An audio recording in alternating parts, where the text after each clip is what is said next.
साथियों, reproductive physiology से संबंधित एक इम्पोर्टेंट टॉपिक है, वो है रिप्रोडक्टिव हार्मोन्स का, जो कि बार बार इससे लगातार हमने देखा है, इससे प्रश्न भी पूछे जाते हैं। रिप्रोडक्टिव हार्मोन्स के केस के अंदर अपन देखें तो हम इनके क्या क्या इनके कार्य हैं उनका हम अध्ययन करते हैं। सबसे पहले देखें हाइपोथैलेमस। हाइपोथैलेमस से तीन प्रकार के रिप्रोडक्टिव हार्मोन हम देखते हैं। सबसे पहला जीएनआरएच, पीआरएच और ऑक्सीटोसिन।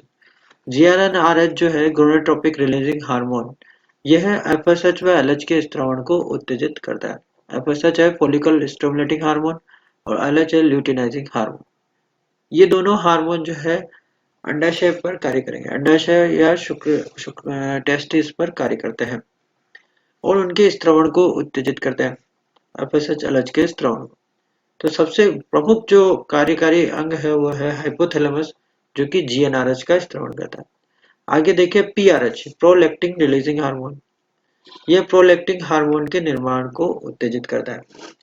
और फिर देखें ऑक्सीटोसिन, तो बहुत इंपॉर्टेंट है ऑक्सीटोसिन।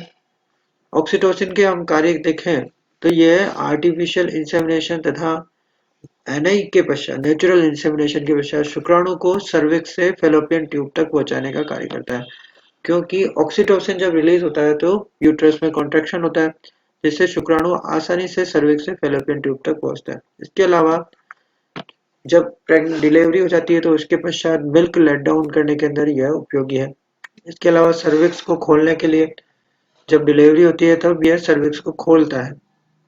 तो ऑक्सीटोसिन हार्मोन के तीन जो है हमने रोल देखे, फंक्शन देखे। एक तो कॉन्ट्रैक्शन ऑफ यूट्रस जिससे शुक्राणु आगे बढ़ते हैं, दूसरा दूध उठाना और तीसरा सर्विक्स को खोलना। आगे देखे प्रमुख हार्मोन एंटीरियर पिट्यूटरी के, तो फॉलिकल स्टिमुलेटिंग हार्मोन एफएसएच, ये फॉलिकुलर ग्रोथ को बढ़ाता है, अर्थात अंड जनन और शुक्राणु जनन को प्रेरित करेंगे।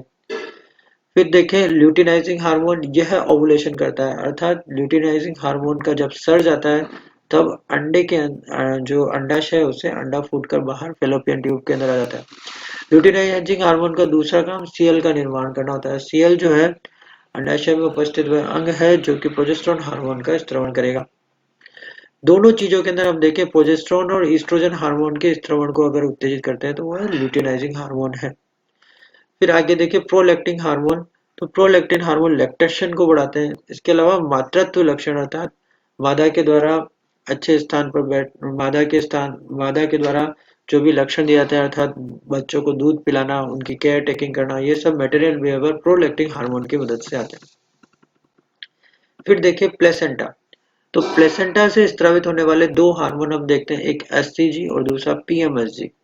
एचसीजी ह्यूमन कोरियोनिक गोनेडोट्रोपिन, यह एलएच की तरह कार्य करता है और सीएल के निर्माण को प्रभावित करता है, सीएल का निर्माण करने का कार्य करता है, ह्यूमन कोरियोनिक गोनेडोट्रोपिन। इसी तरह से पीएमएसजी देखें तो प्रेग्नेंट मेयर सीरम गोनेडोट्रोपिन, यह एफएसएच की तरह कार्य करता है और गोड़ी में यह हार्मोन सहायक सीएल के निर्माण में उपयोगी है, सहायक सीएल का निर्माण करता है।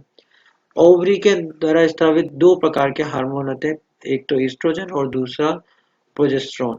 तो ईस्ट्रोजन और प्रोजेस्टेरोन के अंदर हम देखें तो सबसे पहला ईस्ट्रोजन मादा में लैंगिक लक्षण व लैंगिक व्यवहार, रिप्रोडक्टिव ट्रैक्ट का निर्माण करना, स्तन ग्रंथियों के अंदर नलिकाएं अर्थात ट्यूबुलर ग्रोथ के लिए कौन उत्तरदायी है, तो ईस्ट्रोजन हार्मोन, और कैल्शियम के उपयोग को यह बढ़ाता है।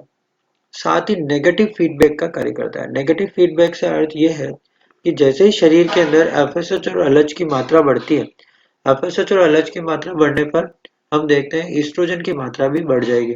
ईस्ट्रोजन की मात्रा जैसे ही शरीर में अधिक बढ़ जाती है तो यह एंटीरियर पिट्यूटरी को मैसेज करता है कि एफएसएच और एलएच हार्मोन की मात्रा को कम कर दी जाए। इस तरह से यह नेगेटिव फीडबैक करता है, अर्थात एफएसएच और एलएच एक तरह से ईस्ट्रोजन की मात्रा को बढ़ाते हैं और ईस्ट्रोजन की अधिक मात्रा एफएसएच और एलएच की मात्रा को बढ़ाती है, एक दूसरे पर यह नियंत्रण करते हैं। प्रोजेस्टेरोन देखें तो प्रोजेस्टेरोन गर्भावस्था को बनाए रखने वाला, प्रेगनेंसी को बनाए रखने वाला हार्मोन कहलाता है, क्योंकि प्रोजेस्टेरोन पी से प्रेगनेंसी एंड पी से प्रोजेस्टेरोन। आप हमेशा याद रखें कि प्रेगनेंसी के दौरान प्रोजेस्टेरोन हार्मोन गर्भावस्था को बनाने का काम करता है। इसके अलावा स्तन ग्रंथियों के अंदर कूपिकाओं के अंदर जो वृद्धि होती है, एल्वेओलाई में जो ग्रोथ होती है, वो वो जो है वह प्रोजेस्टेरोन द्वारा नियमित होती है। ट्यूबुलर ग्रोथ के लिए हमने देखा था जो है एस्ट्रोजन उत्तरदायी है, जबकि कुपिकाओं यानी एल्वोलाई के अंदर जो वृद्धि है उसके लिए प्रोजेस्टेरोन हार्मोन उत्तरदायी है। प्रोजेस्टेरोन का निर्माण जो है वो कार्पस लुटियम के द्वारा किया जाता है, सीएल, जिसका हमने आगे पहले अध्ययन पढ़ा, जो कि एलएच के प्रभाव में जिसका निर्माण होता है, उसी से प्रोजेस्टेरोन हार्मोन का स्त्रवण होता है। यूट्रस हम देखें तो यूट्रस से तीन हार्मोन मुख्यतः, पहला इनहिबिन, यह एफएसएच के स्त्रवण को कम करता है, अर्थात यह हार्मोन फोलिकुलर ग्रोथ को रोकता है। रिलैक्सिन हार्मोन की बात करें तो यह सर्विक्स को चौड़ा करते हैं और डिलीवरी के समय पेल्विक लिगामेंट को ढीला करते हैं, ताकि बच्चे का सिर और शरीर आसानी से बाहर निकल पाए।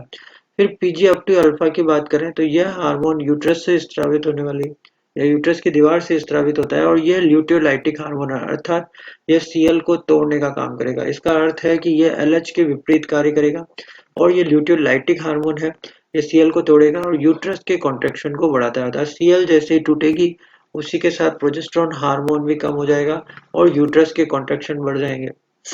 आगे देखें टेस्टिस से क्या स्रावित होते हैं, तो टेस्टिस से एकमात्र हार्मोन टेस्टोस्टेरोन स्रावित होता है, जो कि नर में लैंगिक लक्षण व लैंगिक व्यवहार को नियंत्रण करने का कार्य करते हैं।